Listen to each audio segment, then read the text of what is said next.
ನಮಗೇಂದ್ರ ಪೃಷ್ಠೇ ಇದು ನಾರಾಯಣ ಕವಚ. ಎಷ್ಟಾಯ್ತು ಅದರಲ್ಲಿ ಈಗ?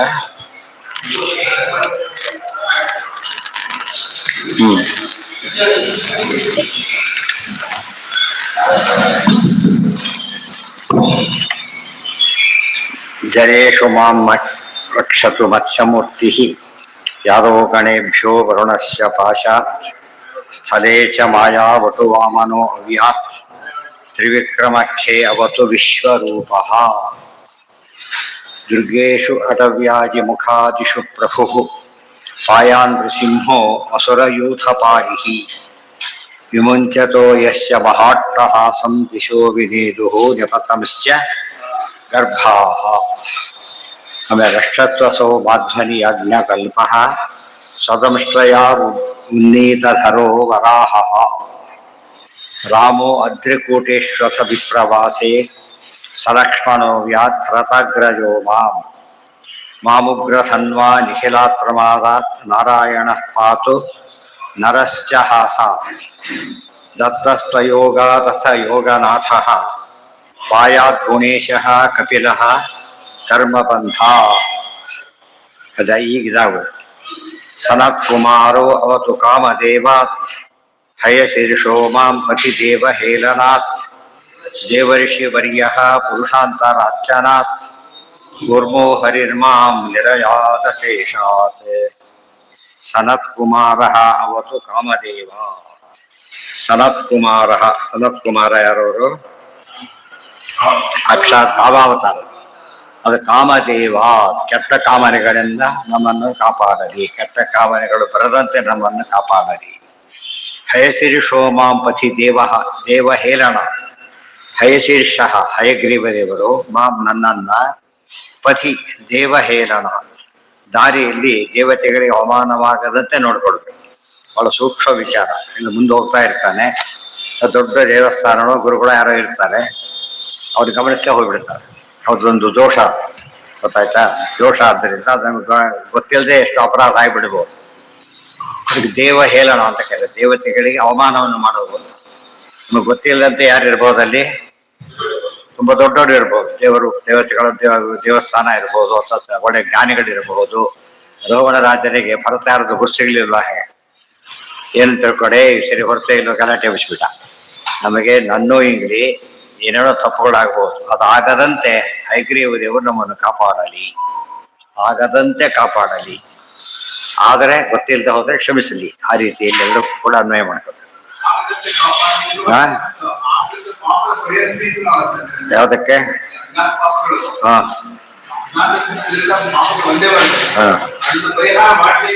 ಪರಿಹಾರ ಮಾಡ್ಲಿ ಅಂತ ಹೇಳಿದ್ರೆ ದೋಷ ಬರುತ್ತೆ ನೋಡ್ಕೋತಾರೆ. ಉದ್ದೇಶಪೂರ್ವಕ ಮಾಡಿದ್ದಲ್ಲ ಅನ್ನೋದು ಇಂಪಾರ್ಟೆಂಟ್. ಉದ್ದೇಶಪೂರ್ವಕ ಅದರಲ್ಲಿ ಏನ್ ಮಾಡ್ತಾರೆ, ಯಾವ ಮಠದ ಬೃಂದಾವನ ಹೋಗ್ಬಿಟ್ಟು ಬಂದು ಹೋಗ್ಬಿಟ್ಟು ಸಾಕು ಮಾಡಬಾರ್ದು. ಯತಿಗಳು ಅಂದ್ರೆ ಬೋಧೋಯ್ತು, ಪೀಠಾಧೀಶರು ಅಂದ್ರೆ ಆಯ್ತು. ತುಂಬಾ ತಪ್ಪು ಮಾಡ್ತಾರೆ ನಮ್ಮಲ್ಲ. ಅದರಿಂದಾಗಿ ಪಾಪ ಸಾಧನೆ ಜಾಸ್ತಿ ಆಗುತ್ತೆ. ಪುಣ್ಯ ಸಾಧನೆಗಿಂತ ಪಾಪ ಸಾಧನೆ ಆಗೋದೇ ಜಾಸ್ತಿ. ಹೇಳಿದ ಮಠದಲ್ಲಿ ಅರ್ಚಕರು ಮೊದಲಾದವರು ಇರ್ತಾರಲ್ಲ, ಸರಿಯಾಗಿ ಮಾಡಿದ್ರೆ ಭಾರಿ ಪುಣ್ಯ ಬರುತ್ತೆ, ಸಿಕ್ಕಾಬಟ್ಟಿ ಪುಣ್ಯ ಬರುತ್ತೆ. ಮಿಸ್ಯೂಸ್ ಮಾಡ್ಕೊಂಡ್ಬಿಟ್ರೆ, ಯಾಕಂದ್ರೆ ದೈವದ್ರೋಹ ಗುರುದ್ರೋಹ ಬರೋದು ಭಾರಿ ಪಾಪನೂ ಬರೋದು. ಅದೆಲ್ಲ ರಿಸ್ಕ್ ಇದ್ದ ಹೇಗೆ ಅದು ಮಲಗಿದವನು ಉಳ್ಬೋದು ಅಷ್ಟೇ, ಏನ್ ಡೇಂಜರ್ ಇಲ್ಲ. ಕೂತವನು ಮೆಲ್ಲ ಹೊರಗಬಹುದು, ನಿಂತವನು ಬೇಡಬಹುದು, ಹಾರೋನು ಬಿದ್ದು ಹೋಗ್ತಾನೆ. ಆದ್ರಿಂದ ಹಾರೋನಂದ್ರೆ ಏನು, ಬ್ರಾಹ್ಮಣರಷ್ಟೇ ಅಲ್ಲ, ಬಾಯಿ ಮುಂದೆ ಹೋದವನಿಗೆ ರಿಸ್ಕ್. ಪ್ಲೇನ್ ಬಿದ್ದು ಹೋದ್ರೆ ಹುಡುಕ್ಲಕ್ಕೆ ಹೋಗೋ ನೆಸಿಟಿನೇ ಇಲ್ಲ. ಬಸ್ ಬಿದ್ದರೆ ಎಷ್ಟೋ ಜನ ಹುಡುಗ ಚಾನ್ಸಸ್ ಇರ್ತದೆ ಅಲ್ಲೇನು. ಅದು ಯಾವಾಗ ಮೇಲ್ಮೇಲೆ ಹೋಗ್ತಾನೆ ಹೆಚ್ಚೆಚ್ಚು ಕೇರ್ಫುಲ್ ಆಗಿರ್ಬೇಕು ಅಂತ. ನಮ್ಮಲ್ಲಿ ಹಾಗಲ್ಲ, ಮೇಲ್ಮೇಲೆ ಹೋಗ್ತಾ ಕೇರ್ಲೆಸ್ ಆಗಿರ್ಬಾರ್ದು. ವೇಗಗಳು ಸ್ಪೀಡ್ ಜಾಸ್ತಿ ಆದಷ್ಟು ರಿಸ್ಕ್ ಜಾಸ್ತಿ ಇರ್ತದೆ. ಸ್ಲೋ ಇದ್ದಾಗ ಸಿಟಿಗಳಲ್ಲಿ ಮೇಜರ್ ಆಕ್ಸಿಡೆಂಟ್ ಆಗೋದು ಕಡಿಮೆ, ಯಾಕೆಂದ್ರೆ ಅಷ್ಟು ಸ್ಪೀಡಲ್ಲಿ ಹೋಗೋದೇ ಇಲ್ಲ ಫಸ್ಟ್ ಅವ್ರು, ಗೊತ್ತಾಯ್ತಾ? ಅದು ಹೊರಗಡೆ ಹೋದಾಗ ಬೇಕಾದಷ್ಟು ಅದೆಲ್ಲ ಸಾಧನೆಗೆ ರಿಸ್ಕ್ ಇರೋ ಸೈಡ್ ಎಫೆಕ್ಟ್ ಅಂತೀವಲ್ಲ, ಹಾಗೆ ಒಳ್ಳೆ ಹುಷಾರ ನಡ್ಕೋಬೇಕು. ತುಂಬಾ ಜನಗಳಿಗೆ ಸಾಧನೆ ಗುರಿ ಇದ್ರೆ ಇವೆಲ್ಲ ಗೊತ್ತಾ, ನಾವು ಕಾಲೇಜಿಗೆ ಹೋಗ್ಬೇಕಪ್ಪ, ಕ್ಲಾಸ್ಗೆ ಹೋಗ್ಬೇಕು, ಅಥವಾ ಪರೀಕ್ಷೆ ಏನೋ ಒಂದು ಕೆಲಸಕ್ಕೆ ಹೋಗ್ಬೇಕು. ಗುರಿ ಇದ್ದಾಗ ಹೋಗೋ ರೀತಿನೇ ಬೇರೆ. ಕ್ಯಾಶುವಲ್ ಆಗಿ ಏನೋ ಮಾಡ್ಕೊತಾ ಹೋಗ್ತಿರ್ತಾರೆ. ಹಾಗಾಗಿ ಕ್ಯಾಶುವಲ್ ಲೈಫ್ ಆಗಿಬಿಟ್ರೆ ತಪ್ಪು ಬೇಕಾಷ್ಟು ಆಗ್ತಾ ಇರ್ತಾರೆ. ಒಂದು ಗುರಿ ಇದ್ದಾಗ ಯೋಚನೆ ಮಾಡಕ್ಕೆ ಹೋಗ್ಬೇಕು. ದೊಡ್ಡವರು ನಮ್ಗೆ ಒಂದು ನಮಸ್ಕಾರ ಮಾಡಿ ಏನು ಗಂಟು ಹೋಗ್ಲಿಲ್ಲ ನಮಗೆ, ಅದರಿಂದ ಗೊತ್ತಾಯ್ತಾ? ಬಂದ್ರೆ ಲಾಭ ಸಿಕ್ಕಾಬಟ್ಟೆ ಇದೆ. ಅದೆಲ್ಲ ನೋಡೋದಕ್ಕೋಸ್ಕರ ಪತಿ ದೇವ ಹೇಳಲ್ಲ. ದೇವರು ದೊಡ್ಡವರು ಯಾರು ಬೇಕಾರಾಗ್ಬೋದು, ಒಟ್ಟು ನಮ್ಮಿಂದ ಪೂಜ್ಯರಾದವರನ್ನು ಗಮನಿಸ್ತೇನೆ ಹೋಗ್ಬಿಟ್ರೆ ಅಥವಾ ಏನ್ರಿ ನೋಡ್ತಾ ಹೋಗ್ತಿರಲ್ಲ ಅಂತ ದೇವಸ್ಥಾನ ಎಲ್ಲ ಯೋಚನೆ ಮಾಡ್ತಾ ಹೋಗ್ತಿರ್ತಾನೆ. ದೊಡ್ಡವ್ರು ಬಂದಿರ್ತಾರೆ, ಗುರುತಿಸೋರು ಏನಾಗುತ್ತೆ ಅದು ತಪ್ಪಾಗುತ್ತೆ. ಸನತ್ ಕುಮಾರ್ ದೇವರ್ಷಿವರ್ಯ ಪುರುಷಾಂತರಾರ್ಚನ. ದೇವರ್ಷಿವರ್ಯ ಪುರುಷಾಂತರಾರ್ಚನ. ದೇವರ್ಷಿವರ್ಯ ಅಂದ್ರೆ ಐತರೇಯ ಪರಮಾತ್ಮ, ಐತರೇಯ ದೇವತೆಯರು ಅರ್ಥ ಏನ್ ಮಾಡ್ಬಿಡ್ತಾರೆ ಅಂದ್ರೆ ನಾರದರು ಅಂತ ಅರ್ಥ ಮಾಡ್ಬಿಡ್ತಾರೆ. ಬೇರೆ ಮತದವರೆಲ್ಲ ನಾರದರು. ನಾರದರು ಯಾಕೆ ಬರ್ತಾರೆ? ನಾರಾಯಣ ಕೃಷ್ಣಗಳು ಅವ್ರು ಯಾಕೆ ಬರ್ತಾರೆ? ಅಲ್ಲೇ ನಾರದ ದೇವರ ಅಲ್ಲ. ದೇವರ್ಷಿವರ್ಯ ಅಂದ್ರೆ ಯಾರು? ಐತರೇಯ ನಾಮ ಮಹಿದಾಸ ಐತರೇಯ ರೂಪಿ ಪರಮಾತ್ಮ. ಆದ್ದರಿಂದ ಅವರು ಪುರುಷಾಂತರಾರ್ಚನ. ಪುರುಷಾಂತರಾರ್ಚನ ಅಂತ ಅಂದ್ರೆ ನಾವು ಗೊತ್ತಿಲ್ಲದೇನೆ ಸರ್ವೋತ್ತಮತ್ವೇನ ಬೇರೆ ದೇವರನ್ನು ಪೂಜೆ ಮಾಡಿದ್ರೆ ದೋಷ ಪರಿಹಾರ ಮಾಡಲಿ. ಮತ್ತು ತಾರತಮ್ಯಕ್ಕೆ ಹೆಚ್ಚು ಕಡಿಮೆ ಆದ್ರೂ ಕೂಡ ದೊಡ್ಡ ದೋಷ ಅದು. ಸರ್ವೋತ್ತಮ ಜೀವೋತ್ತಮರಲ್ಲೂ ವ್ಯತ್ಯಾಸ ಆಗಬಾರ್ದು. ಈ ಉಳಿದವರಲ್ಲೂ ತಾರತಮ್ಯಕ್ಕೆ ಧಕ್ಕೆ ಬರಬಾರ್ದು. ಆ ರೀತಿ ಪೂಜೆ ಮಾಡಿದ್ರೆ ಏನಾಗತ್ತೆ? ಅದು ದೊಡ್ಡ ದೋಷ. ಅದು ತುಂಬಾ ಜನಕ್ಕೆ ಅದು ಗೊತ್ತಿರಲಿಲ್ಲ. ಹೇಳಿದ್ನಲ್ಲ, ಫೋಟೋ ಯಾರ್ದೋ ಫೋಟೋ ಹಾಕೊಂಡ್ಬಿಟ್ಟು ಯಾರ್ದೋ ಫೋಟೋ ಕೆಳಗೆ ಹಾಕ್ಬಿಟ್ಟಿರ್ತಾರೆ. ಬಹಳ ತಪ್ಪು. ತಾರತಮ್ಯ ಅಂಬುದು ಬರೀ ಬಾಯಲ್ಲಿ ಮಾತಾಡೋದಲ್ಲ, ಏನು ಅಂದ್ರೆ ಅಡಿಯಲ್ಲಿ ಬರ್ಬೇಕದು. ಇವತ್ತು ಪ್ರೋಟೋಕಾಲ್ ಅಂಬುದು ದೊಡ್ಡ ಇದದು, ಸರ್ಕಾರದ ದೊಡ್ಡ ವ್ಯವಸ್ಥೆ ಅದು. ಸ್ವಲ್ಪ ಹೆಚ್ಚು ಕಡಿಮೆ ಅದಕ್ಕೆ ಪನಿಷಬಲ್ ಅಫೆನ್ಸ್ ಅದು. ತಾರತಮ್ಯ ಬೈತಾರೆ, ಮಾಡಬಾರ್ದು, ತಾವು ದೊಡ್ಡದಾಗಿ ಮಾಡ್ತಾರೆ. ಇದೆಲ್ಲ ವ್ಯಾಹತಿಗಳು. ಇವೆಲ್ಲ ಮೈಯೆಲ್ಲ ಕಣ್ಣಾಗಿರ್ಬೇಕು. ಡ್ರೈವ್ ಮಾಡೋರು ಹೇಗಿರ್ಬೇಕಂದ್ರೆ ಸ್ವಲ್ಪ ಕೂಡ ಎಲ್ಲ ಕಡೆ ಗಮನಿಸ್ತಾ ಇರ್ಬೇಕು. ಹೊತ್ತಾನೆ ಮೇನ್ ರೋಡ್ ನೋಡ್ತಾರೆ, ಉಳಿದು ಗಮನಿಸ್ತಾ ಇರ್ಬೇಕು. ಹಿಂದೆ ಯಾರು ಬರ್ತಾರೆ ಅದು ಗಮನಿಸ್ಬೇಕು. ಈ ಮತ್ತೆ ಹಿಂದೆ ವೆಹಿಕಲ್ ಬಂದು ನಿಲ್ಲಿಸ್ಬಿಟ್ಟು ಸಡನ್ ನಿಲ್ಲಿಸಿರು ಬದೀತಿ. ತುಂಬಾ ಸೈಡ್ ಸಡನ್ ಲೆಫ್ಟ್ ಹೋಗ್ಬಾರ್ದು. ಎಷ್ಟೋ ವರ್ಷ ಬೇಜಾರಿ ಆಕ್ಸಿಡೆಂಟ್ ಇರೋದು ಹಾಗೆ. ಸಡನ್ ತೋಟ ಅವ್ರು ಅಷ್ಟೇ ಫೀಲ್ಡಲ್ಲಿ ಬರ್ತಾರೆ, ಪೀಸ್ ಆಗ್ಬಿಡ್ತಾರೆ. ಅದಕ್ಕೆ ಹುಷಾರಾಗಿರ್ಬೇಕು. ಡ್ರೈವಿಂಗ್ ಅಂದ್ರೆ ಆ ರೀತಿ, ಸಾಧನೆ ಅಂದ್ರೆ ಆ ರೀತಿ. ವಿಭೂಷಣ ಹೇಳ್ತಾರೆ, ಶುರಸ್ಯ ಧಾರ ನಿಶಿತಾ ದುರತ್ಯಯ ದುರ್ಗಂ ಪಥಸ್ತತ್ ಕವಯೋ ಬದತಿ. ಕತ್ತಿ ಅಲ್ಲಿಗಿನ ಮೇಲೆ ನಡೆದ್ರೆ ಹೇಗೋ ಹಾಗೆ ಖಡ್ಗ ಇಟ್ಬಿಟ್ಟಿದ್ದಾರೆ, ನಡಿಬೇಕು. ಬೇರೆ ದಾರಿ ಇಲ್ಲ, ಅಂದ್ರೆ ಹೋಗ್ಲೇಬೇಕು ನಾವು, ಬೇರೆ ದಾರಿ ಇಲ್ಲ. ಜೋರಾಗಿ ಕಾಲು ಹೊತ್ತಿದ್ರೆ ಗಾಯ ಆಗಿಬಿಡ್ತಾರೆ, ಲೈಟ್ ಆಗಿದ್ರೆ ಓಡಿ ಬಿಡ್ತಾರೆ. ಹಾಗೆ ಹೋಗ್ಬೇಕು ಅವನೀಗ. ಅದು ಕತ್ತಿಯ ಅಲಗಿನ ಮೇಲಿನ ನಡಿಗೆ ಸಾಧನೆ ಆಗಿರ್ಬೇಕು. ಮೈಯೆಲ್ಲ ಕಣ್ಣಾಗಿರ್ಬೇಕು. ತಪ್ಪಾಯ್ತಾ ಆ ಕಡೆ ಯಾವಾಗಲೂ ಗಮನಿಸ್ಬೇಕು. ಈ CET-ಯಲ್ಲಿ ನಿಮ್ಮ ಯಾರು CET ಗೊತ್ತಿರುತ್ತೆ, ಮೈನಸ್ ಮಾಡ್ತಾರೆ ಮಾರ್ಕ್ಸ್. ಒಂದು ತಪ್ಪಿಗೆ ಮೈನಸ್, ಅದ್ರ ಮಾರ್ಕ್ಸ್ ಹೋಯ್ತು, ಇನ್ನೊಂದು ಹೋಯ್ತು. ಏನೋ ಮಾಡ್ತಿದ್ದಾರೆ ಈಗ. ಸುಮ್ಮನೆ ಪಾಸ್ ಆದ್ರೆ ಸಾಕು, ಆಸಕ್ತಿ ತರ್ತಿದ್ದಾರೆ ಹೆಚ್ಚು ಕಡೆ. ಅದರಿಂದ ಸಮಸ್ಯೆ ಇಲ್ಲ. ಪರೀಕ್ಷೆ ಗೊತ್ತಾದ್ರೆ ಪಾಸು. ಭಾರಿ ದಯವಿಟ್ಟು ಅಂದ್ರೆ ಸಿಕ್ಕಾಪಟ್ಟೆ ದಯವಿಟ್ಟು ಮಾಡಿ. ಎಲ್ಲರೂ ಯಾರು ಒಪ್ತಾ ಇಲ್ಲ ಅಂದ್ರೆ ಭಾರಿ ಸಿಕ್ಕಾಪಟ್ಟೆ ಸೌಕರ್ಯ. ಮುಂದೆ ಅವರಿಗೂ ಉಪಯೋಗ ಇಲ್ಲ, ವಿದ್ಯಾರ್ಥಿಗಳಿಗೆ ಏನು ಉಪಯೋಗ ಆಗುತ್ತೆ? ಯಾರು ಅವ್ರಿಗೆ ಕೆಲಸ ಕೊಡಿಸ್ಬಿಡುತ್ತೆ. ಯಾರು ಹಿಂದೆ ಅಂತ ಆಗಿರ್ತಂತೆ, ಅವ್ರಿಗೆ ಸಬ್ಜೆಕ್ಟೇ ಗೊತ್ತಿಲ್ಲ, ಇನ್ಸ್ಟಿಟ್ಯೂಟ್ ಅಪಾಯಿಂಟ್ ಆಗಿರುತ್ತೆ, ಏನು ಗೊತ್ತಿಲ್ಲ. ಅದೇ ಪುಸ್ತಕ ಓದಕ್ಕೆ ಬರ್ತಾ ಇಲ್ಲ ಅವ್ರಿಗೆ. ಅದು ಸಂಸ್ಕೃತದಲ್ಲಿ ಹುಡುಗ ಗಲಾಟೆ ಮಾಡೋದು ತೆಗೆದಾಕಿ ಸೆಲೆಕ್ಷನ್ ಆದವನ್ನ ರಿಮೂವ್ಸ್ ಆನ್ ದಿ ಸರ್ವಿಸ್ ಅಂದ್ರೆ ಕೆಲಸ ಕಷ್ಟಪಟ್ಟು ಕೆಲಸ ಕೊಡಿಸ್ಬೋದು. ಕೆಲಸ ಗೊತ್ತಿರ್ಬೇಕು ಅಲ್ಲಿ. ಮತ್ತೆ ಅದೊಂದು ದೋಷ ಆಗುತ್ತೆ. ದೈವಿಕ ಬರೆದ ದೈವಿಕ ಕೊಡಿಸ್ಬಿಟ್ರೆ ಎಷ್ಟು ಅಪಾಯ ಆಗುತ್ತಲ್ಲ, ಮಿತಿ ಮೀರಿ ಹೋಗ್ಬಿಡುತ್ತೆ. ಆದರೆ ಒಟ್ಟಿನ ಸಾಧನೆ ಎಂಬುದು ಬಹಳ ಮುಖ್ಯವಾದ ಅಂಶ. ತುಂಬಾ ಜನ ಅದನ್ನ ಲೈಟಾಗಿ ತಗೊಳ್ಳೋದ್ರಿಂದ ಏನಾಗುತ್ತದ ದೊಡ್ಡ ಅನರ್ಥಕ್ಕಲ್ಲ. ಶಾಸ್ತ್ರ ಓದೋರು ಎಚ್ಚರಿಕೆ ಇರುತ್ತೆ, ಭಾರಿ ಹುಷಾರಿರುತ್ತೆ. ಏನೋ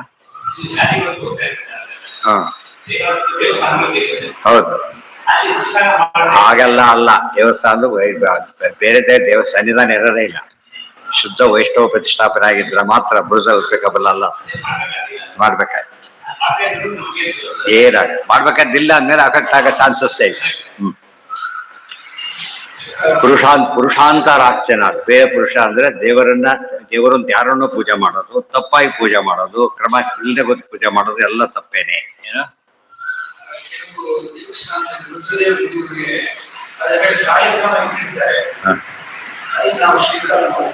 ಸಾರಿದಾಗ ಸ್ವೀಕಾರ ಮಾಡಬೇಕು.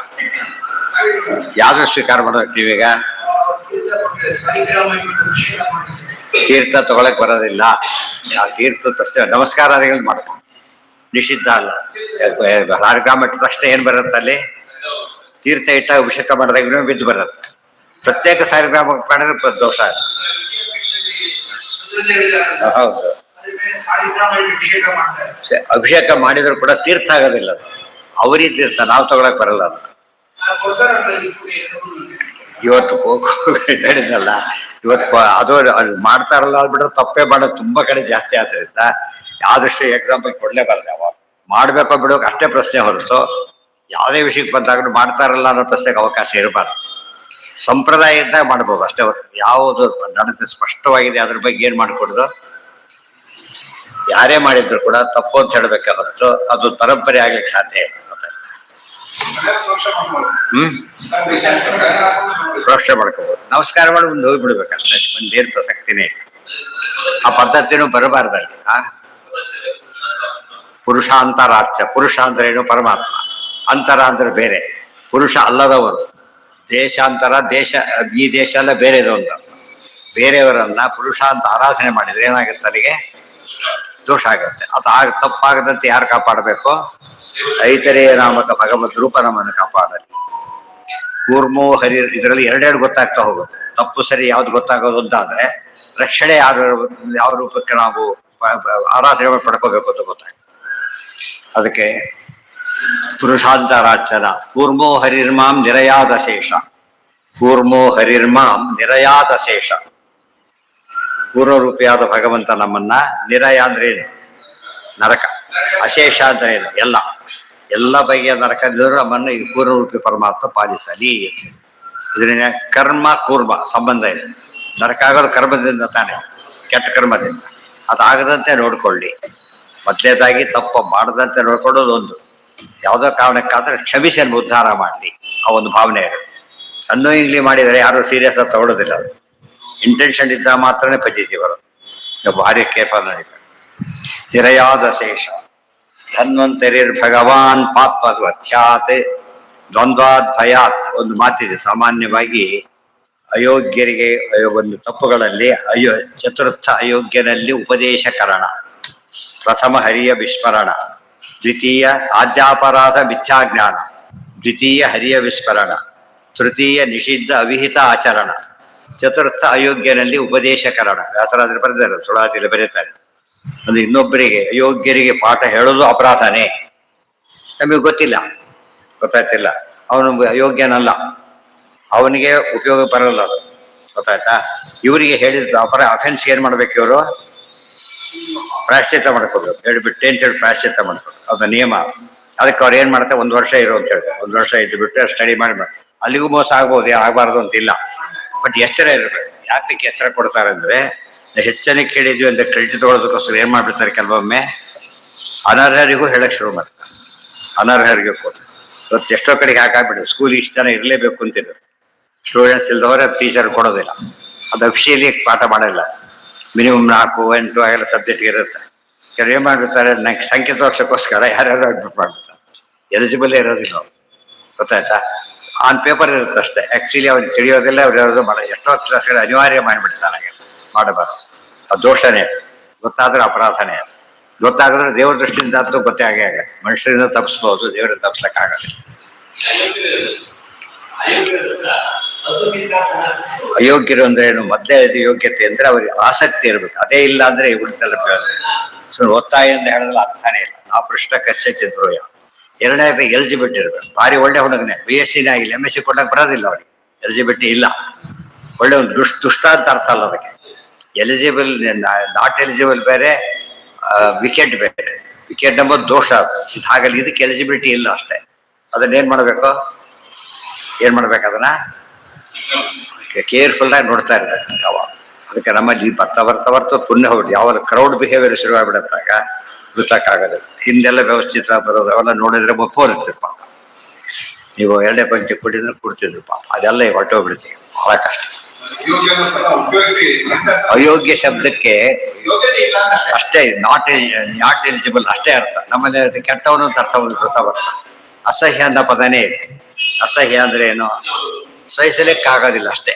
ಇಲ್ಲಿ ಏನಾಗುತ್ತೆ? ಅಸಹ್ಯ ಅಂದ್ಬಿಟ್ರೆ ಏನೋ ಮುಚ್ಚೋಡಷ್ಟು ಬೇಡಿ ಅದಲ್ಲ. ಕೆಲವು ಪದಗಳಿಗೆ ಅಪಾರ್ಥ ಇರುತ್ತೆ. ಅಯೋಗ್ಯ ವಿಚ್ಚನ್ ಪುರುಷ ಪತತ್ತೇವ ಸಂಶಯ. ಮಾಂಡವರಿದ್ದಾರೆ, ಅವ್ರಿಗೆ ವಶಿಷ್ಠರಾಮ ಬಯಸಿದ್ರು. ಅವರಿಗೆ ಯೋಗ್ಯವಲ್ಲದ ಪದವಿ ಅಂತ ಅಪರಾಧ. ಅವ್ರ ಸ್ವರೂಪದ ಕೆಟ್ಟವರು ತರ್ತಲ್ಲ. ಮಹಾಲಕ್ಷ್ಮಿ ಹೇಳ್ಬೇಕಾದ್ರೆ ಕೂಡ ನೀಚ ಕೊಡು ಅನಂತ ಗುಣದಿಂದ. ನೀಚ ಪದ ಸಾಮಾನ್ಯ ಎಲ್ಲಿ ಉಪಯೋಗಿಸ್ತಾರೆ? ಕೆಟ್ಟದ್ದು ಸಂಸ್ಕೃತ ಹಾಗಲ್ಲ, ಕಡಿಮೆ ಅಂತಲೂ ಅಂತಾರೆ. ಸಂಸ್ಕೃತ ಅದು ಸಂಸ್ಕೃತ ಗೊತ್ತಿಲ್ಲ. ಇನ್ನು ಜಗನ್ನಾಥ್ ದೊಡ್ಡವರು ಅಂತ ಹೇಳ್ತೀವಿ, ಹೀಗೆಲ್ಲ ಹೇಳ್ಬಿಟ್ಟಿದ್ದಾರೆ ಅವರು. ಕಡಿಮೆ ಅಂತ ಹೇಳೋದು ನೀಚ ಅಂತ ಕರಿತಾ ಇದ್ದಾರೆ. ನೀಚ ಅನ್ನೋ ಪದ ಒಂದು ಇದಿದೆ, ಜಗನ್ನಾಥರ ದೇವರನ್ನ ಇದೆ. ನೀಚನಲ್ಲವೇ ಇವನು ನೀಚನಲ್ಲವೇ ಅಂತ ಕೆಟ್ಟವ್ರದಲ್ಲಿ ಇಸ್ಕೊಡ್ತಾರೆ. ಆದಿಷ್ಟಲ್ಲಿ ಬರೋದಲ್ಲ ಇದು. ನೀಚ ಶಬ್ದ ಕೆಟ್ಟವರು ಅಂತ ಅರ್ಥ ಇದೆ. ಆಮೇಲೆ ಇನ್ನೊಂದು ಅರ್ಥ ಕಡಿಮೆ ಅಂತ ಅರ್ಥ ಇದೆ. ಅವರವರು ಕಡಿಮೆ ಇವೆಲ್ಲ ಇದೆ. ಕೆಲವು ಸತ್ಯ ಸಂಸ್ಕೃತ ಪದವನ್ನು ಉಪಯೋಗಿಸ್ಬೇಕಾದ್ರೆ ಅದಕ್ಕೆ ನಮ್ಮನ್ನೊಂದು ದೇಶ ಭಾಷೆ ಅಂತ ಕರೀತಾರೆ. ಆ ಜನಗಳಲ್ಲಿ ಆ ಪದ ಉಪಯೋಗ ಇಲ್ಲದವರು ಉಪಯೋಗಿಸ್ಬಾರ್ದು ನಾವು. ಅವ್ರಿಗೇನು ಅದ್ರಲ್ಲಿ ಏನಾಗುತ್ತೆ, ಅವ್ರಿಗೆ ಅಪಾರ್ಥಕರವಾಗುತ್ತೆ. ಕೆಲವು ಕಡೆಗೆ ಆ ಪದ್ಧತಿ ಇರುತ್ತೆ. ಈ ಉಡುಪಿ ಕಡೆಯವರು ಯಾರು ಯಾವ್ದಕ್ಕೆ ಊಟ ಆಯ್ತಾ ಹೇಳಿ ಅಂದ್ಬಿಟ್ರೆ ಆಯ್ತು ಅಂದ್ಬಿಡ್ತಾರೆ. ನಾವು ಊಟ ಆಯ್ತು ಅಂತ ಹೇಳ್ತೀವಿ. ಊಟ ಆಯ್ತು ಆಯ್ತು, ಈಗ ಒಪ್ಪಿದ್ದೇನೆ ಬರ್ತೇನೆ ಅಂತ. ಅವ್ರಿಗೆ ಹೋಗ್ಬಿಟ್ಟು ಕರೆದ್ರೆ ಬರಲೇ ಆಯ್ತು ಹೋದ್ರಲ್ಲ ಅಂತ ಹೇಳಿದ್ರೆ ಆಯ್ತು. ಅದು ದೇಶ ಭಾಷೆ. ಪ್ರತಿಯೊಂದು ಅದೊಂದು ಭಾಷಾ ಥರ ಸೇರುತ್ತೆ, ಭಾಷೆಯಲ್ಲಿ ಸೇರುತ್ತೆ. ಆ ಭಾಷೆಯಲ್ಲಿ ಆ ರೀತಿ ಉಪಯೋಗಿಸ್ತಾರೆ. ಹುಬ್ಬಳ್ಳಿ ಧಾರವಾಡ ಸಾರಿ ಆಗಿದೆ, ಭಯಂಕರ ಇದೆ ಅಂತ ಊರ ಹಾಕಿ ಬಿಡಿಸ್ತಾರೆ. ಮೊದಲೇ ಹೇಳಿದೊಳೆ ಭಾರಿ ಚೆನ್ನಾಗಿದೆ ಅಂತ. ಅಗದಿ ಭಯಂಕರ ಆದ್ರೆ ಇನ್ನೂ ಜಾಸ್ತಿ ಭಯಂಕರ, ಅಗದಿ ಭಯಂಕರ. ಅಲ್ಲಿದ್ದಾಗ ನಮ್ಗೆ ಸ್ವಲ್ಪ ಬಾಳಿಕೆ ಆದ್ರೆ ಅಭ್ಯಾಸ ಆಗುತ್ತೆ. ಕೆಲವು ಕೆಟ್ಟ ಪದಗಳು ಒಳ್ಳೆ ಅರ್ಥ ಕೊಡುತ್ತೆ, ಕೆಲವು ಒಳ್ಳೆ ಪದ ಕೆಟ್ಟ ಅರ್ಥ ಕೊಡುತ್ತೆ. ಹೌದು, ಅದಕ್ಕೆ ಏನ್ ಮಾಡ್ಬೇಕು, ಅಯೋಗ್ಯರಿಗೆ ಏನ್ ಮಾಡ್ಬೇಕು, ಅಯೋಗ್ಯ ಉಪದೇಶ ಮಾಡ್ಬೇಕು. ಅರ್ಥ ಆಯ್ತು?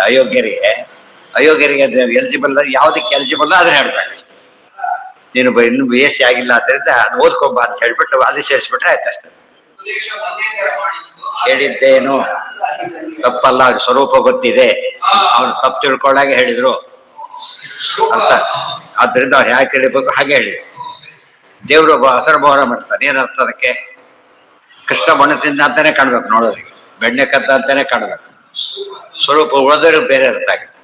ಆದ್ರಿಂದ ಅದನ್ನ ತಪ್ಸಕ್ಕಾಗಲ್ಲ. ಬಟ್ ಅವರೇ ಹೇಗೆ ಹೇಳ್ಬಿಟ್ರೆ ಗುಟ್ಟಾಗಿ ಹೇಳ್ಬೇಕಲ್ಲ ಹಾಗೆ. ಇದೆಲ್ಲ ಪಾಪದರಿಷ್ಟನ್ನು ತಿಳ್ಕೊಂಡಾಗ ಆಯ್ತು. ಒಬ್ಬದು ವೆರಿ ಇಂಟ್ರೆಸ್ಟಿಂಗ್ ಅಷ್ಟೇ. ದೇವಹೇಳನ, ದೇವಋಷಿ ಬರಿ ನಾವು ಸಾಮಾನ್ಯ ರೀತಿಗೆಲ್ಲ ಹೋಗ್ತೀವಿ. ಯಾತ್ರೆ ಹೋಗ್ಬೇಕಾದ್ರೆ ಟ್ರೈನಲ್ಲೆಲ್ಲ ಹೊರಟ್ಬಿಡ್ತೀವಿ. ಎಷ್ಟೋ ತೀರ್ಥ ಬರುತ್ತೆ ಮತ್ತೆ ಗೊತ್ತಾಯ್ತಿಲ್ಲ. ಅಲ್ಲೆಲ್ಲಿ ಇಳಿಯಕ್ಕಾಗಲ್ಲ. ಇಳಿದವರು ಮುಂದಕ್ಕೆ ಹೋಗಕ್ಕೆ ಬರಲ್ಲ. ಬಟ್ಟೆ ನಿಲ್ಲಿಸ ನಮಗೋಸ್ಕರ ಇಲ್ಲದು. ಉದಾಹರಣೆಗೆ ನದಿಗಳು ಕ್ರಾಸ್ ಮಾಡುತ್ತೆ, ಗೊತ್ತಾಯ್ತು. ಹೋಗ್ಬೇಕಾದ್ರೆ ತಾಪಿ ನದಿ ಅಂತ ಒಂದು ಬರುತ್ತೆ, ಅಲ್ಲಿ ಯಾರು ಹಿಡಿಯೋದೇ ಇಲ್ಲ. ಬಟ್ ದೊಡ್ಡ ನದಿ ಅದು, ತುಂಬ ಪವಿತ್ರವಾದ ನದಿ. ರಾಜಾಸ ವರ್ಣನೆ ಮಾಡ್ತಾರೆ. ಕಥಂ ತಾಪಾಭಿದಾತೆಂಬ ಅಂತ ಹೇಳಿ ರಾಜಾಸ ವರ್ಣನೆ ಮಾಡ್ತಾರೆ. ತಾಪಿ ನದಿ, ತಾಪಿ ಅಂತ ಕರೀತಾರೆ. ಇವತ್ತು ನದಿ ಅದು. ಒರಿಸ್ಸಾದ ಎಲ್ಲಿ? ಗುಜರಾತ್ ಈ ಕಡೆ ಬರುತ್ತೆ. ಇದು ಯಾವ್ದು ಇದು ತಾಪಿ ಎರಡು ಒಂದೇ. ಆಮೇಲೆ ಇದೆಲ್ಲ ನರ್ಮದೆ ಎಲ್ಲ ಬರುತ್ತೆ. ದಾರಿ ಉದ್ದಕ್ಕೂ ಅಲ್ಲೊಂದು ಇಲ್ಲಕ್ಕಾಗಲ್ಲ. ಸುಮ್ಮನೆ ಹೋಗ್ಬಿಟ್ಟು ಬೈಪಾಸ್ ಹೋಗ್ಬಿಡ್ತಾರೆ ಅಷ್ಟೇ. ಟ್ರೈನ್ ಹೋಗ್ತಾ ಇರುತ್ತೆ. ಅವರ ಭಾರಿ ಹುಷಾರಾಗಿರ್ಬೇಕು. ಕೈ ಮುದ್ಬಿಟ್ರು ಆಯ್ತು, ಗೊತ್ತಾಯ್ತಾ? ಅದೆಲ್ಲ ಅಷ್ಟು ಮಾಡದೆ ಹೋದ್ರೆ ತಪ್ಪಾಗತ್ತೆ. ಅದಕ್ಕೆ ಏನ್ ಮಾಡ್ತೀವಿ, ಹಿಂದೆಲ್ಲ ನಡ್ಕೊಂಡು ಹೋಗೋದ್ರಿಂದ ಯಾವ್ದು ಮಿಸ್ ಆಗ್ತಿದ್ದಿಲ್ಲ. ನಡ್ಕೊಂಡು ಹೋಗೋದ್ರೆ ಎಲ್ಲ ಕವರ್ ಮಾಡಕ್ ಆಗೋದಿಲ್ಲ. ಎಷ್ಟೇ ನೀವು ಕೇರ್ಫುಲ್ ಆಗಿ ಹೋದ್ರು ಕೂಡ ಓನ್ ವೆಹಿಕಲ್ ಇರಬೇಕು. ರೂಟ್ ಸರಿಯಾಗಿ ಗೊತ್ತಿದ್ರೆ ಮಾತ್ರ ಸಾಧ್ಯ. ಟೈಮ್ ಇರ್ಬೇಕು ಜೊತೆಗೆ. ಅರ್ಜೆಂಟ್ ಹೋಗೋರು ಅವೆಲ್ಲ ಮಾಡಕ್ ಆಗೋದಿಲ್ಲ. ಅವ ಹೇಳ್ಬೇಕು, ಕ್ಷಮಿಸ್ಬೇಕು ಅಂತ ಕೇಳ್ಕೊಂಡು ಹೋಗ್ಬೇಕು ಅಷ್ಟೇ. ಷಟ್ಪ್ರಯಾಗಗಳು, ಷಟ್ಪ್ರಯಾಗದಲ್ಲಿ ಸ್ನಾನ ಮಾಡ್ಬೇಕು. ನಾವು ಹಿಡಿಯಲಿಕ್ಕಾಗತ್ತಾ? ಅದು ಬಂದಿಷ್ಟು ಬಿಸಿಲು ಹೋಗ್ಬೇಕಾದ್ರೆ ಹಾಟ್ ಮಾಡೋದು ಕಷ್ಟ. ನಾರಿ ತಿಳ್ಕೊಂಡು ತುಂಬಾ ಅದೇ ಬೇರೆ ಪ್ರೋಗ್ರಾಮ್ ಹಾಕ್ತಾರೆ, ಹೋಗ್ಬೋದು. ಅವ್ರು ಇದ್ರಲ್ಲಿ ಆಗಲ್ಲ.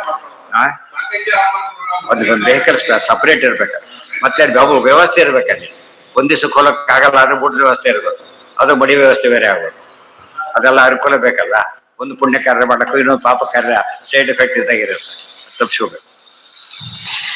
ನಿರಯಾದ ಶೇಷ ಧನ್ವಂತರಿರ್ ಭಗವಾನ್ ಪಾತ್ವಪಥ್ಯಾತ್ ದ್ವಂದ್ವಾದ್ ಭಯಾತ್ ವೃಷಭೋ ನಿರ್ಜಿತ ವಿಷಯೋ ನಿರ್ಜಿತಾತ್ಮ ಯಜ್ಞಶ್ಚ ಲೋಕಾದುತ ತತ್ಕೃತಾನ್ನೋ ಬಲೋ ಗಣಾತ್ ಕ್ರೋಧವಶಾದಹೀಂದ್ರಃ. ಧನ್ವಂತರಿ ಭಗವಾನ್ ಪಾತು ಅಪಥ್ಯಾತ್ ದ್ವಂದ್ವಾತ್ ಭಯಾತ್ ವೃಷಭಃ ನಿರ್ಜಿತಾತ್ಮ ಯಜ್ಞಃ ಚ ಲೋಕಾತ್ ಉತ ತತ್ಕೃತಾತ್ ನಃ ಬಲಃ ಗಣಾತ್ ಕ್ರೋಧವಶಾತ್ ಅಹೀಂದ್ರಃ. ಧನ್ವಂತರಿ ಭಗವಾನ್ ಪಾತು ಅಪಥ್ಯಾತ್. ಧನ್ವಂತರಿ ರೂಪದ ಪರಮಾತ್ಮ ನಮ್ಮನ್ನೇನ್ ಮಾಡ್ಬೇಕು, ಅಪಥ್ಯವಾಗದಂತೆ ನೋಡ್ಬೇಕು. ಯಾಕೆ ರೋಗ ಸಂಬಂಧಪಟ್ಟಿದೆ. ಎಷ್ಟೋ ರೋಗ ಬರೋದು ಯಾವುದರಿಂದ? ಪಥ್ಯವಲ್ಲದನ್ನು ಸ್ವೀಕಾರ ಮಾಡೋದ್ರಿಂದ. ಪಥ್ಯ ಅಂದ್ರೆ ಏನು? ವಿಹಿತ. ನಿಷಿದ್ಧಾತ್ ಅಂತ. ನಿಷಿದ್ಧವಾದ ಕಾರ್ಯದಿಂದಾಗಿ ನಮಗೆ ಪಾಪ ಬಂದು ರೋಗ ಬರೋದು. ಯಾವುದೇ ಹೇಳ್ತಾರೆ ಪೂರ್ವಜನ್ಮ ಕೃತಂ ಪಾಪಂ ವ್ಯಾಧಿ ರೂಪೇಣ ಬಾಧ. ಪಾಪ ಮಾಡಿದ್ದು ರೋಗದ ರೂಪದಲ್ಲಿ ಕಾಣುತ್ತೆ ಅಂತ ಹೇಳ್ತಾರೆ. ಅದು ಧನ್ವಂತರಾಮ ಪರಮಾತ್ಮ ನಮ್ಮನ್ನು ಪಾಲಿಸಲಿ. ದ್ವಂದ್ವಾತ್ ಭಯ ವೃಷಭಾ ನಿರ್ಜಿತಾತ್ಮ.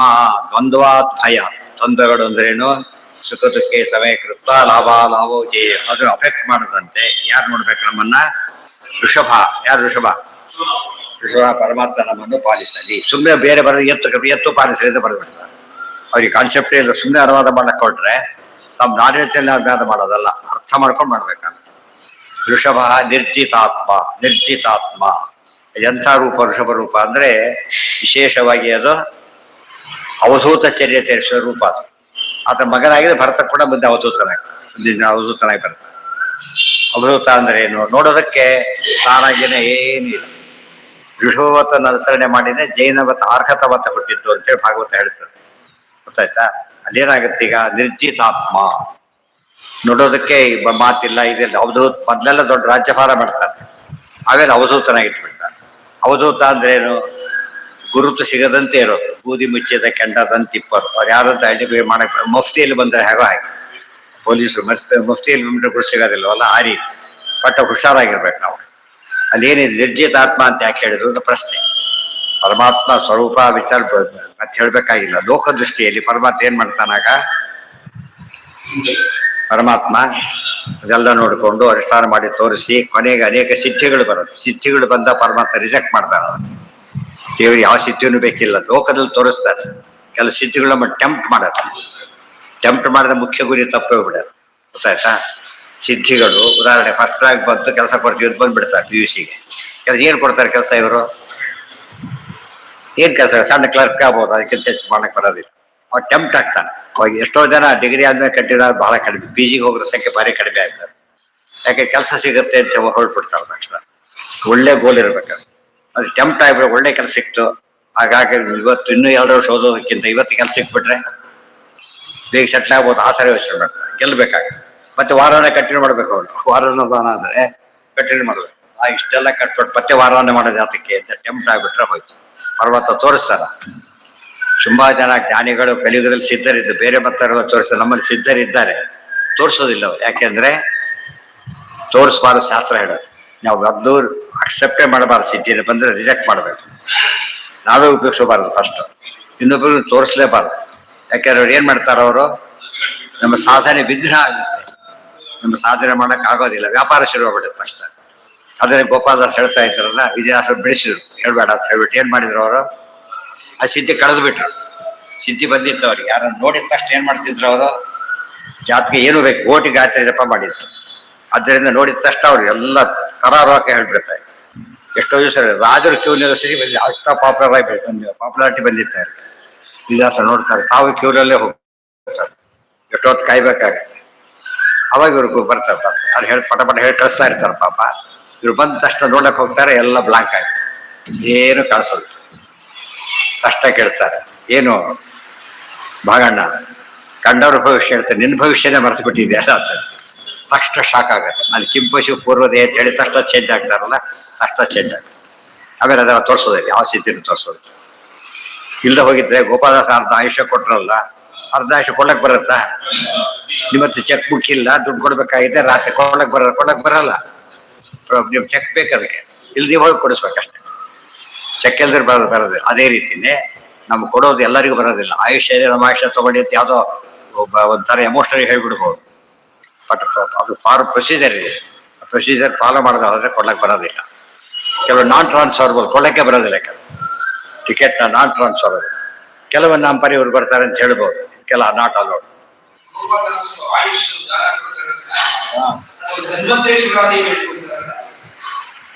ಚಂದ ಭಿನ್ನಪ ಕೇಳು ತನ್ನಂತ್ರಿ ದಯ ಮಾಡು ಸಣ್ಣವನು ಇವ ಕೇವಲ.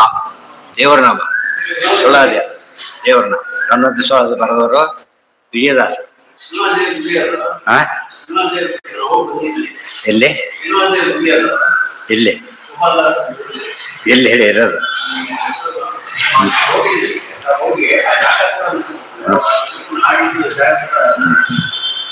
ಎಲ್ಲಿ?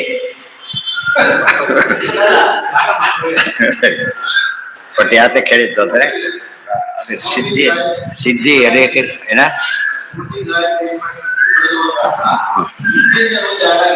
ಹೌದು ಧ್ಯಾನ ಆಗಿರುತ್ತೆ. ಜೊತೆಗೆ ಅನುಸಂಧಾನ, ಮಂತ್ರ ಅರ್ಥ, ಸಿದ್ಧಿ ಬೇಕು ಅನ್ನೋ ಒಂದು ಹಠ ಅವೆಲ್ಲ ಇರುತ್ತೆ. ಅದು ಎಲ್ಲರಿಗೂ ಆಗಲ್ಲ. 10 ಕೋಟಿ ಮಾಡಿದ್ರೂ ಆಗಲ್ಲ. ಕೆಲವರಿಗೆ ಆ ಸಿದ್ಧಿ ನೋಡಿ. ಒಬ್ಬನೇ MBBS ಡಾಕ್ಟ್ರಿಗೆ ಎಷ್ಟು ವೆರೈಟಿ ಇರುತ್ತೆ ಗೊತ್ತಾ ಅದರೊಳಗೆ. ಒಬ್ರು ಔಷಧಿ ಕೊಟ್ಟರೆ ವಾಸಿ ಆಯ್ತು ಅಂತಾನೆ ಅರ್ಥ. ಅಷ್ಟು ಕೈಗುಣ ಇರುತ್ತೆ. ಕೆಲವರಿಗೆ ಎಷ್ಟು ಕಟ್ಕೊಟ್ರೆ ಏನು ಬರೋದಿಲ್ಲ. ಕೈಗುಣ ಅಂದ್ರೆ ಅಂತ ಸಿದ್ಧಿ ಬಂದಿರ್ಬೇಕು. ಮಾತು ಗೀತು ಎಲ್ಲವೂ ಕೂಡ ಹಾಗೆ. ಕೆಲವರು ಹೇಳಿದ್ರೆ ಕೆಲಸ ಆಯ್ತು ಅಂತಾರೆ, ಕೆಲವರು ಹೇಳಿದ್ರೆ ಹೇಳ್ತಾನೆ ಇರ್ತಾರೆ ಬಿಡ್ರಿ, ಅವ್ರ ಮಾತು ಕೇಳಲ್ಲ ಅಂತ. ಅವೆಲ್ಲ ಬೆಲೆ ಇರುತ್ತೆ. ಅದಕ್ಕೊಂದು ಪವರ್ ಬೇಕು. ಹೇಳ್ಬೇಕಾದ್ರೆ ಒಂದು ಪವರ್ ಅಂತೀವಲ್ಲ, ಅಧಿಕಾರದ ಶಕ್ತಿ ಇರುತ್ತೆ. ಇಲ್ಲ ಯೋಗದ ಶಕ್ತಿ, ಸಾಧನೆ ಶಕ್ತಿ ಇರ್ಬೇಕು. ಅಲ್ಲ ಹೇಳಿದ್ನಲ್ಲ, ಕೆಲವರಿಗೆಲ್ಲ ಕೆಲವು ಸಿದ್ಧಿ ಇರುತ್ತೆ. ಕೆಲವು ಮಾಡ್ಕೊಳ್ಳೋದೇ ಅಲ್ಲ ಫಸ್ಟ್. ಅವ್ರು ಸಿದ್ಧಿನೇ ಬೇಡ ಅಂತ. ಕೆಲವು ಬಂದಿದ್ರೆ ಉಪಯೋಗಿಸಲ್ಲ ತುಂಬಾ ಜನ. ಯಾರಿಗೆ ಇನ್ನೊಬ್ಬರಿಗೆ ಗೊತ್ತು ಕೂಡ ಆಗಬಾರ್ದು. ರಾಯರೇನೆ ಅವ್ರ ಅಂಬಳಿ ಸೂಕ್ಷ್ಮ ಬರ್ತಿತ್ತಲ್ಲ, ಅಂತ ದಾರಿದ್ರ್ಯ ಇದ್ರು ಕೂಡ ಏನ್ ಮಾಡಿಲ್ಲ ಅವರು, ಮಂತ್ರ ಉಪಯೋಗ ಪಡೀಲಿಲ್ಲ. ಅವ್ರು ಬಗ್ಗೆ ತಮ್ಮಷ್ಟವೇ ಕೆಲಸ ಮಾಡ್ತಾ ಇದ್ರು. ಅಷ್ಟು ಕೂಡ ಮಾಡಿಸ್ಕೊಳ್ಳಿಲ್ಲ. ಆ ಕಾಲ ಬರಲಿ ಅಂತ ಕಾದ್ರು. ಬಂದ್ಮೇಲೆ ಒಂಟ ಸಾಲಕ್ಕೆ ಶುರುವಾಯಿತು. ಅವಸರ ಪಡಬಾರ್ದು. ದ್ವಂದ್ವ ದೃಶ ಇದೆಲ್ಲ ಹೇಳ್ತಾ ಬೇರೆ ವಿಷಯಗಳು ಬರ್ತವೆ. ವಿಷಮ ಪರಮಾತ್ಮ ಮಾಡ್ತಾನೆ ಆಚಾರ ತಕ್ಷಣ ನೋಟ್ ಬರೀತಾರೆ. ದೇವರಿಗೆ ಎಲ್ಲ ಸಿದ್ಧಿ ಯಾವಾಗಲೇ ಇರ್ತಾರೆ, ದೊಡ್ಡದಲ್ಲ. ನಾವು ಅಕ್ಸೆಪ್ಟ್ ಮಾಡಬಾರ್ದು, ತೋರ್ಸಕ್ ಹಾಗೆ ಮಾಡ್ತಾನೆ. ನಿರ್ಜಿತಾತ್ಮ. ನಿರ್ಜಿತ ಅಂದ್ರೆ ಆತ್ಮ ಅಂದ್ರೆ ಮನಸ್ಸನ್ನು ಗೆದ್ದವರು ಅಂತ ಅರ್ಥ. ದೇವರಿಗೆ ಮತ್ತೆ ಹೇಳ್ಬೇಕಾದನ ಲೋಕದೃಷ್ಟಿಯಲ್ಲಿ ಹೇಳಿ. ಲೋಕದೃಷ್ಟಿಯಲ್ಲಿ ಹಾಗಿದ್ರು ಅಂತ ತೋರ್ಸಕ್ಕೋಸ್ಕರ ಬಂದಿದೆ. ರಾಮದೇವರು ಮಗನಾಗಿ, ರಾಮ ಮಗನೇ ಅಲ್ಲ ದಶರಥರಾಜನಿಗೆ ಕೊಟ್ಟ ಮೆಸೇಜ್ ಏನು, ತಂದೆ ಮಾತ ನಡೆಸ್ಬೇಕು ಅಷ್ಟೇ. ತನ್ನ ತಂದೆನೇ ಅಲ್ಲ ಫಸ್ಟ್ ಆತ. ಆ ರೀತಿ ಅದೆಲ್ಲ ಕೃಷ್ಣನು ಹಾಗೇನೆ ಎಲ್ಲಾ ರೂಪಗಳಿಂದ ಕೂಡ ತೋರಿಸ್ಬೇಕಾದ್ರೆ ತಾನು ಆಯ್ತು ಅಶಿವ್ ಮಾಡ್ಕೊಂಡು ತೋರಿಸೋದೇ ಹೊರತು ವಸ್ತು ಸ್ಥಿತಿ ಆಗಿಲ್ಲ. ಯಜ್ಞಶ್ಚ ಲೋಕಾತ್ ಉತ ತತ್ಕೃತ ಅನ್ನೋ ಯಜ್ಞ ಅಂತ ಯಜ್ಞನಾಮಕ ಪರಮಾತ್ಮ ಯಾರಾತ? ಮನುವಿನ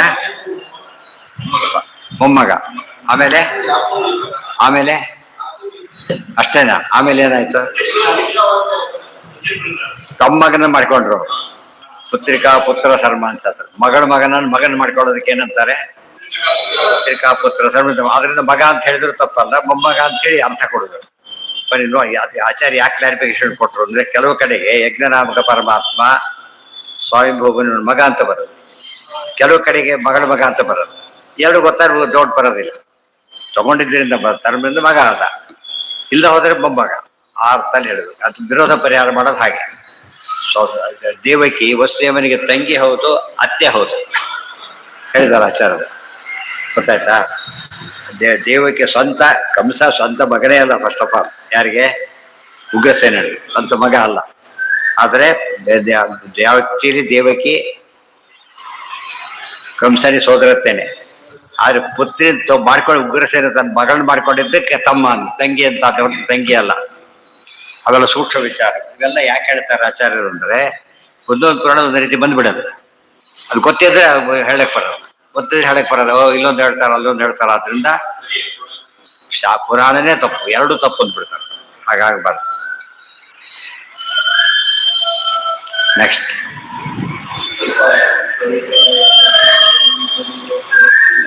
ಯಜ್ಞಶ್ಚ ಲೋಕಾದುತ ತತ್ಕೃತ ಅನ್ನೋ ಬಲೋ ಗಣಾತ್ ರೋಧವಶಾದ ಅಹೀಂದ್ರ. ಬಲರಾಮ ರೋಧವಶ ಅಂತಕ್ಕಂತಹ ಅಹೀಂದ್ರ ಅಂದ್ರೆ ಶೇಷ. ಅಹಿ ಇಂದ್ರ, ಅಹಿ ಶ್ರೇಷ್ಠ. ಬಲರಾಮ ಯಾತಕ್ಕೆ? ಬಲರಾಮ ದೇವರಲ್ಲ, ಒಳಗೆ ಶುಕ್ಲಕೇಶ ರೂಪ ಇರೋದಕ್ಕೆ ಕೌಂಟ್ ಮಾಡಿದ್ರು ಅಷ್ಟೇ, ಇಲ್ದ್ರ ಕೌಂಟ್ ಆಗ್ತಿರ್ಲಿಲ್ಲ. ಗಣಾತ್ ರೋಧವಶಾತ್ ಅಂತಕ್ಕಂಥ ಗುಂಪಿದೆ. ಯಾವ ಗುಂಪದು? ಯಾವ ಗುಂಪು? ಮಣಿಮಂತ ಸೇರಿದ್ದ ಅದಕ್ಕೆ. ಗೊತ್ತಾಯ್ತಾ? ರೋಧವಶಕ್ಕೆ ದಯತರು ಗುಂಪಿನ ಲೀಡರ್ ಅವನು ಮಣಿಮಂತ. ಅದಕ್ಕೆ ರೋಷಭಾತ ಅಂತ ಗುಂಪಿದೆಯಲ್ಲ, ಅದಕ್ಕೆ ಅವನು ಮೂಲತಃ ಸರ್ಪದ ರೂಪ ಅವನು. ಅದಕ್ಕೆ ಅವನು ಏನ್ ಮಾಡಿದ, ಆಚಾರ ಕಚ್ಚಲಕ್ಕೋಸ್ಕರ ಸರ್ಪದ ರೂಪದಲ್ಲೇ ಬಂದ. ಆದ್ದರಿಂದ ಅವ್ನು ಸ್ವಭಾವ ಇರೋದ ಕ್ರೋಧವಶ. ಅದಕ್ಕೊಂದು ಹಾವಿಗೆ 12 ಹಾವಿನ ದ್ವೇಷ ಗೊತ್ತಲ್ಲ, ಅದಕ್ಕೆ ಒಂದು ದ್ವೇಷ ಅವನಿಗೆ. ಅಥೋ ಭೂರಿ ವೈರೋ ಮಣಿವಾನ್ ಮೃತಪ್ಪ ವಾಗ್ಮಿ ಬಹುರು ಪರಿತೋಷಿತೇಶ. ತಮ್ಮನ್ನು ಕೊಂದಿದ್ರಲ್ಲ, ಸಿಟ್ಟಿಗೋಸ್ಕರ ಏನ್ ಮಾಡ್ದ, ಕತ್ಬೇಕು ಅಂತ ಮತ್ತೆ ಬಂದ. ಸೇಡು, ಈ ಹಾವಿಗೆ ಸೇಡು ಹೋಗೋದು ಬಹಳ ಹೆಚ್ಚು ಅಪ್ಲೈ ಆಗ. ಸೇಡು ಎಲ್ಲರಿಗೂ ಇರುತ್ತಿಲ್ಲ, ಹಾವಿನ ಸೇಡು ಬಹಳ ದೀರ್ಘಕಾಲ ಇರುತ್ತೆ ಅಂತ. ನಮ್ಮನ್ನು ಕಾಪಾಡಲಿ. ಅಹೀಂದ್ರ ದ್ವೈಪಾಯನೋ ಭಗವಾನ್ ಸಂಪ್ರಮೋಹ ದ್ವೈಪಾಯನೋ ಭಗವಾನ್ ಸಂಪ್ರಮೋಹಾತ್ ಬುದ್ಧಸ್ತು ಪಾಖಂಡಗಣಾತ್ ಪ್ರಮಾದ ಕಲ್ಕೀ ಕಲೇಹೇ ಕಾಲಮಲಾತ್ ಪ್ರಪಾತ್ ಧರ್ಮಾವನಾಯೋರು ಕೃತಾವತಾರ. ಅದಿಷ್ಟು ನಾಳೆ ವೇದವ್ಯಾಸ ದೇವರು ಅವರೆಲ್ಲರ ಬಗ್ಗೆ ಹೇಳ್ತಾರೆ. ಅದು ನಾಳೆ ಆ ರೂಪದಲ್ಲಿ ಎಷ್ಟೆಷ್ಟು ಉಪಯೋಗ ಆಗುತ್ತೆ ಅಂತ ಗೊತ್ತಾಗುತ್ತೆ. ಅನೇಕ ರೂಪಗಳಿಂದಲ್ಲ, ಒಂದು ಎಲ್ಲಾ ರೂಪದ ಒಟ್ಟಿಗೆ ಚಿಂತನೆ ಮಾಡೋ ಶಕ್ತಿ ನಮಗಿರೋದಿಲ್ಲ. ಅಷ್ಟೆಲ್ಲ ಇದ್ದಾಗ ಉದಾಹರಣೆ ನಮ್ಮಲ್ಲೇನೆ ಯಾವುದು ಗಂಡು ಮಾಡ್ತಾರಲ್ಲ, ಏನ ಬಿಸಿಬೇಳೆ ಬಾತ್ ಮಾಡ್ತಾರೆ, ಮತ್ತೇನು ಕರ್ಸ್ಕೋಬೇಕಾಗಿಲ್ಲ. ಅದು ಕುಡಿ ಬೇರೆ ಮಾಡಿದ್ರೆ ಕಲ್ಸ್ಕೊಳಕ್ ಬರದೇ ಇದ್ದವರು ಸುಖವಾಗಿ ಅರ್ಜೆಂಟ್ ಇದ್ರೆ ಕಲ್ಸ್ಕೊಟ್ಬಿಡ್ತಾರೆ. ಅದು ಕೆಲವೊಮ್ಮೆ ಕಲಿಸಿ ಹೇಳ್ತೀವಿ. ಎಲ್ಲ ರೂಪದ ಒಂದೇ ಉಪಾಸ ಎಲ್ಲರೂ ಮಾಡ್ಬೋದು. ಬೇಕಾದ್ರೆ ಆ ಶಕ್ತಿ ಇಲ್ಲದವ್ರು ಏನ್ ಮಾಡ್ಬೋದಾಗ ಬೇರೆ ಬೇರೆ ರೂಪದ ಉಪಾಸನೆ ಮಾಡಿ ಸೇರಿಸ್ಬೋದು. ಅವರವರ ಯೋಗ್ಯತೆ ಮೇಲೆ ಡಿಪೆಂಡ್ ಆಗುತ್ತೆ. ಕಂಸಧ್ವಂಸಿ ಪದಾಂಭೋಜ ಸಂಸಕ್ತೋ ಹಂಸಪುಂಗವ ಬ್ರಹ್ಮಣ್ಯ ಗುರುರಾಜಾಖ್ಯ ವರ್ತತಾಂ ಮಮ ಮಾನಸೆ. ಯಾರು ಅಂತದ್ದು?